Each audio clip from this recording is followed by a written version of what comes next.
ফারহান ফায়াজ রাতুল নামটা মনে রাখবেন। একদিন পৃথিবী ছেড়ে চলে যেতে হবে। এমন জীবন গড়ো যাতে মৃত্যুর পর মানুষ তোমাকে মনে রাখে।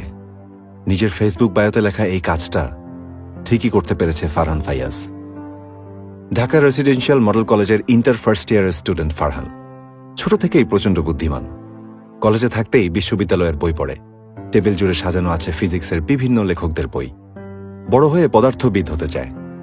ফান্ডামেন্টাল ফিজিক্স নিয়ে পড়াশোনার জন্য বিদেশ যাওয়ারও ইচ্ছা আছে তার। কিছুদিন আগেই জন্মদিন ছিল। বন্ধুদের নিয়ে লং ড্রাইভে যেতে চেয়েছিল সে। বাবা পারমিশনও দিয়েছিলেন, কিন্তু যাওয়া আর হয়নি। ফারহানকে ছাড়াই জন্মদিন পালন করেছে তার পরিবার।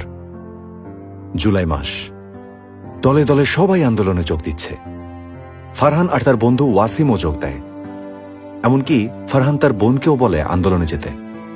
18 জুলাই বন্ধু ওয়াসিমকে নিয়ে ফারহান আন্দোলনে যোগ দিতে ধানমন্ডি যায়। হুট করে পুলিশ আর সশস্ত্র ক্যাডারদের ধাওয়া পাল্টা ধাওয়ার মাঝে পড়ে যায় তারা। চারদিকে টিয়ারশেল আর রাবার বুলেটের গোলাগুলি। ওয়াসিম বসে পড়ে ফুটপাতে। কিছুক্ষণ পর শুনতে পায় ফারহানের বুকে গুলি লেগেছে। সাথে সাথে অ্যাম্বুলেন্স ডাকা হয়। অ্যাম্বুলেন্স ছুটছে। শুয়ে থাকা ফারহান ওয়াসিমের দিকে তাকিয়েই চোখ বন্ধ করে চিরদিনের জন্য।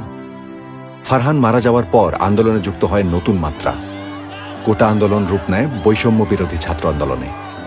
মারা যাওয়ার পরও ফারহান রাজপথে থাকার অনুপ্রেরণা জুগিয়েছে কোটি কোটি মানুষকে।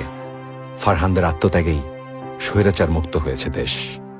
বৃষ্টিতে ভিজতে না পারা, বাসেও চড়তে না পারা ছেলে ছিল ফারহান ফায়াজ।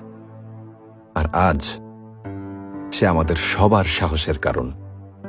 ফারহান ফায়াজ, শহীদ ফারহান ফায়াজ নামটা মনে রাখবেন। মনে রাখবেন জুলাই বিপ্লবে নিহত এমন সকল শহীদদের।